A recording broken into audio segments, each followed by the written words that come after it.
Ladies and gentlemen, what is going on? Welcome back to the predictions and breakdown. Today we're taking a look at UFC Fight Night Arnold Allen versus Melquizael Costa, which is taking place on Saturday the 16th of May starting at 5 p.m. Eastern Standard Time. We are back in the Apex. If you guys are looking for the recap and breakdown from this past weekend's UFC 328, which featured Hamza Chimaev and Sean Strickland, I'll have it out tomorrow. On Tuesday, I just got home from a double, and I think I only have time for this, and I think the predictions are a little bit more important than a recap and breakdown.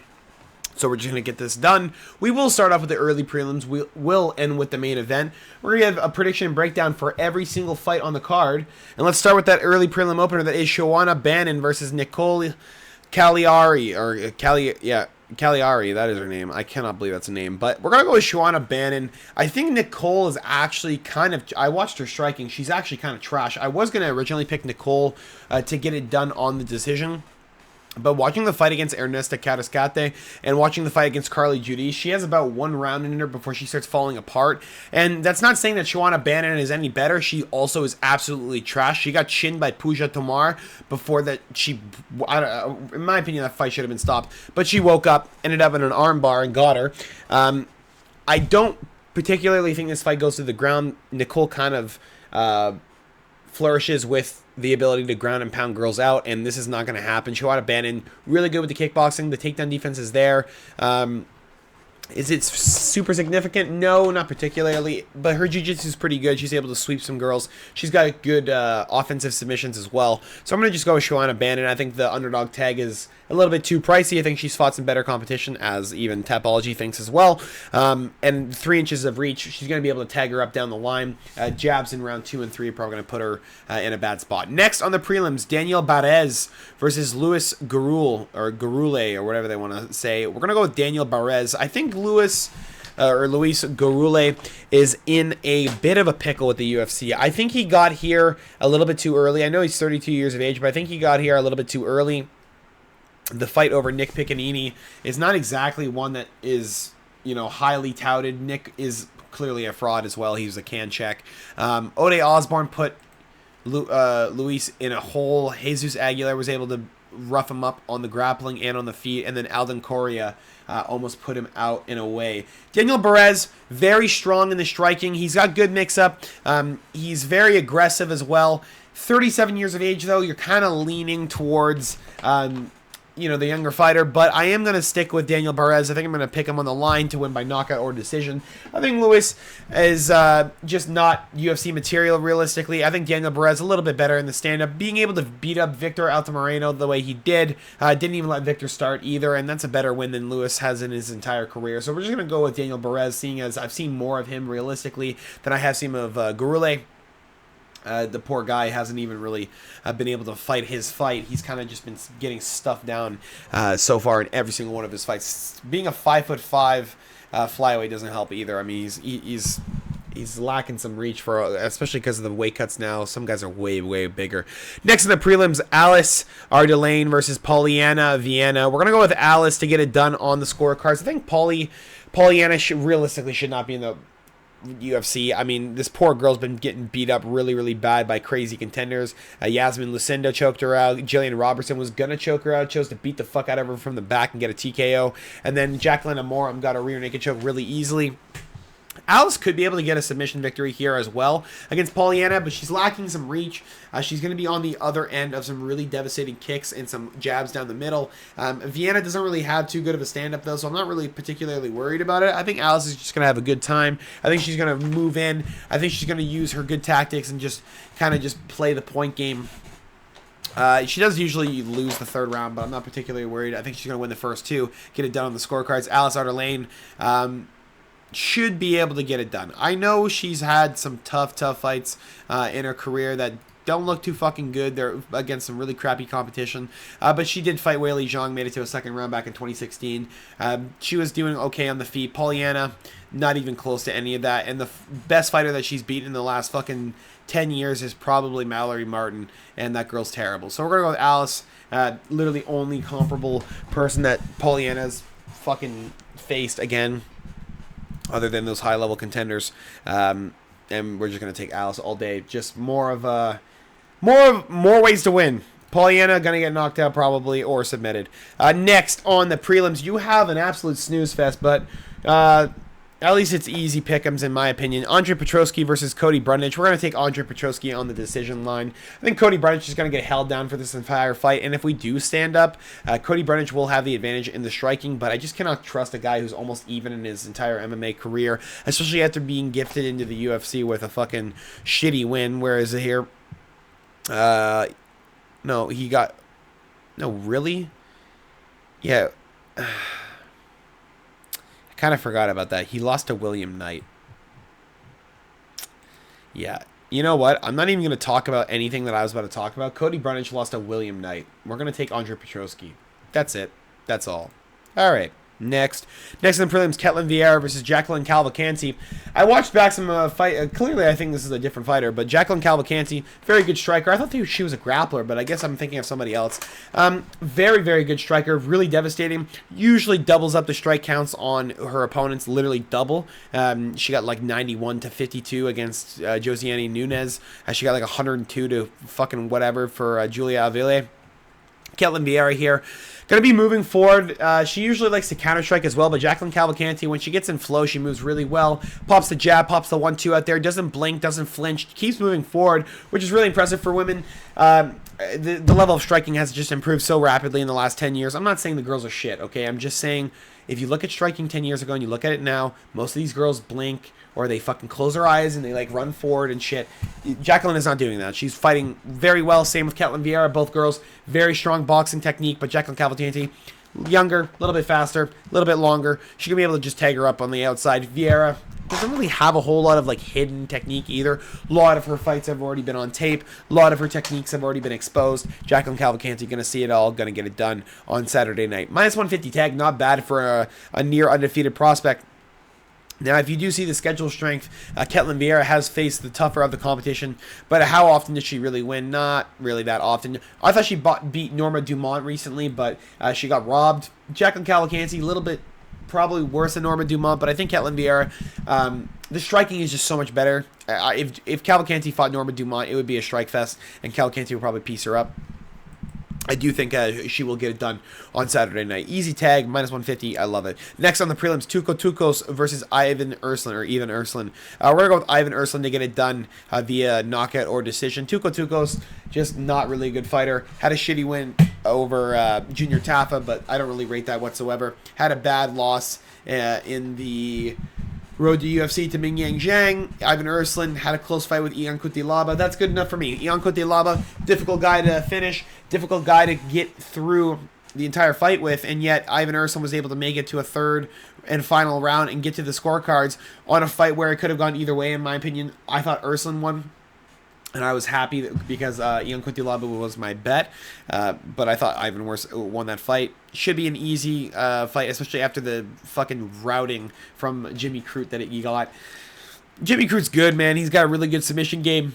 Been devastating his entire career, but Tuco Tucos, no. Not even close. Ivan Erslan should get it done. Should be easy for the kid. He is lacking some reach, but I think it would be a good fight regardless. Next on the prelims, Nikolay Veretanikov versus Chaos, the Ox fighter Williams. We're going to go with Chaos Williams to win via knockout or decision. Nikolay Veretanikov just not very good. He was able to knock out Nico Price, but that's just a shitty fight. Punahele Soriano, Austin Vanderford, Danny Barlow. These are fighters who are decent at striking and are able to take him away from what Veretanikov's good at, and I don't really know what Veretanikov's good at because he tries to be a knockout artist, but then he gasses and doesn't really look that good. You're not knocking out Chaos Williams, and you're not going to be out fighting him in a fucking a fist fight. There's no way Nikolay Veretanikov is going to outstrike Chaos Williams. I just don't see it happening.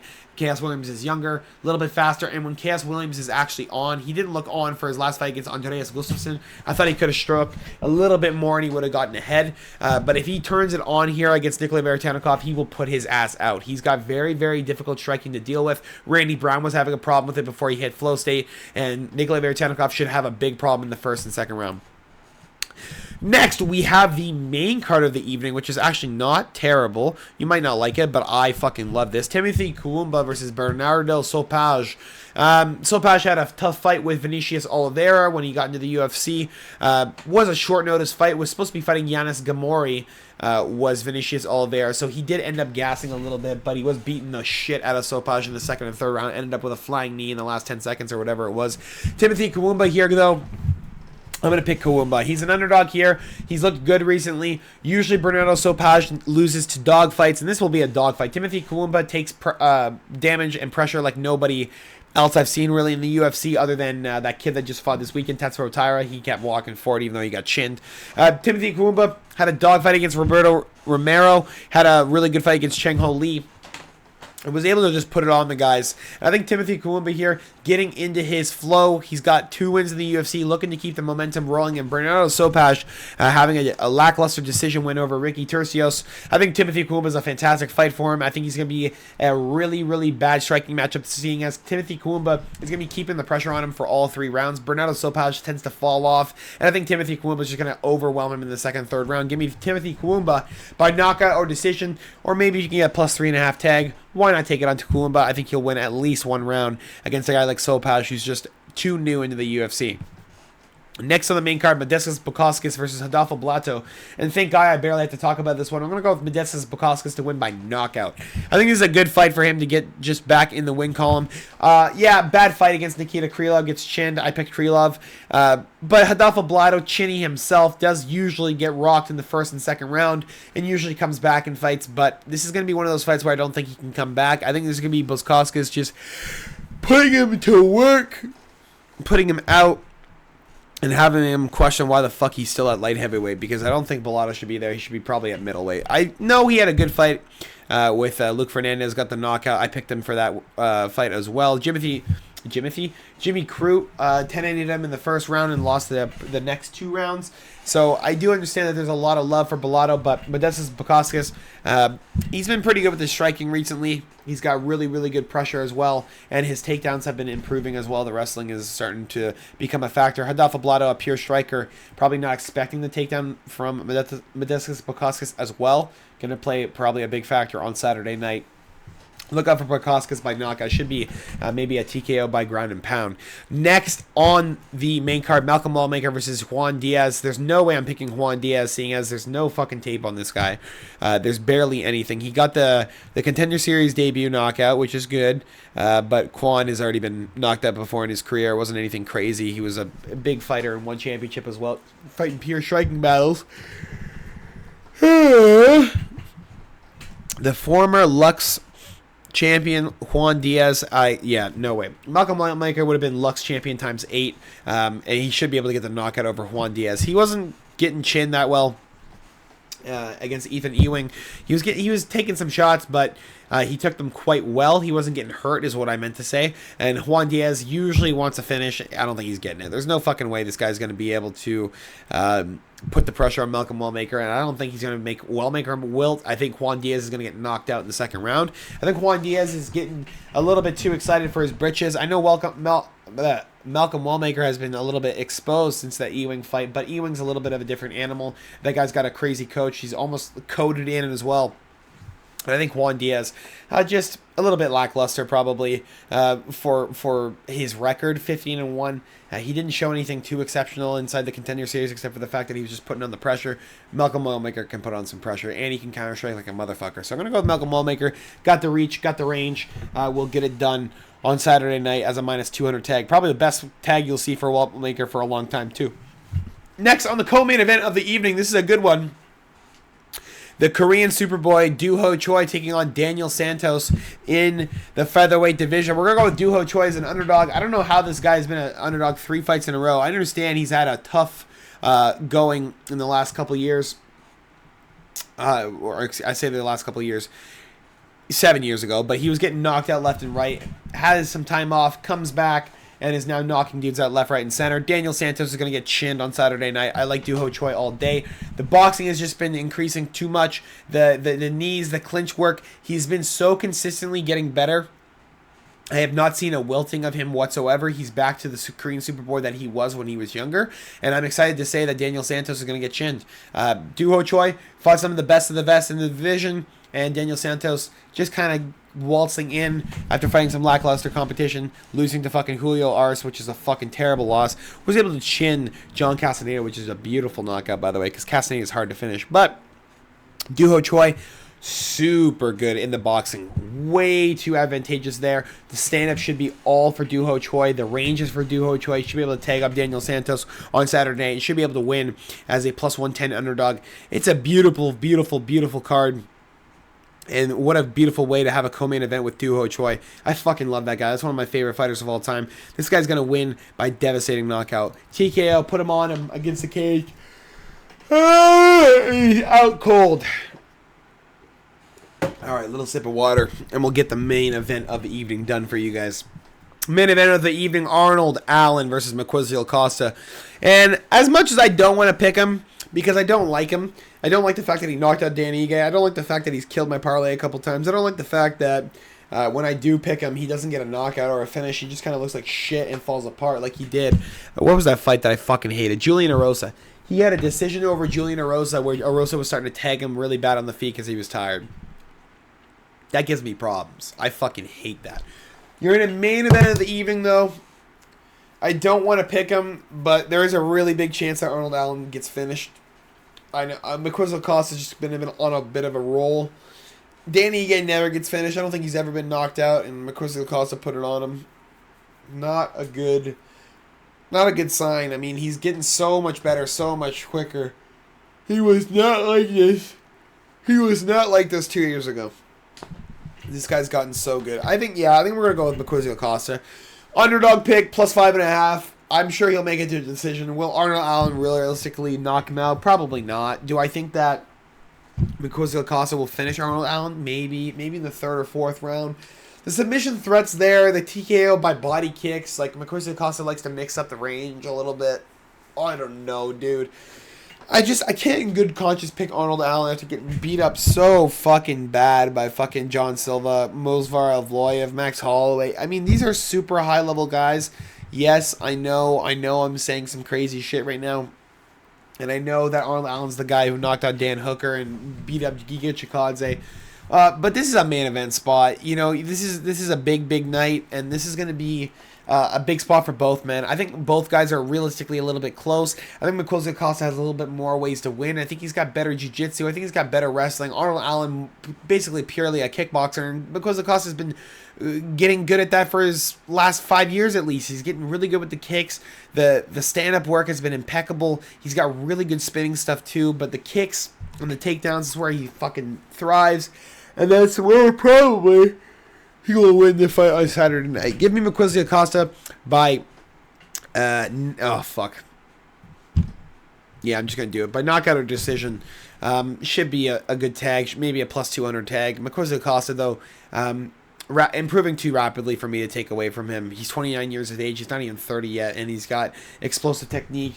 He's got good fight IQ as well. He also is just very, very aware of what's going on, and that's a big thing for me when I'm watching fights. That's all I got for you guys this week. Hopefully you guys did enjoy it. Like I said, recap and breakdown tomorrow. Maybe a best bets video on Thursday. But that's all I got for you guys. Hopefully you guys did enjoy. Make sure to drop a like and subscribe if you have not already. I'll see you guys all later. Have a fantastic rest of your day. Peace.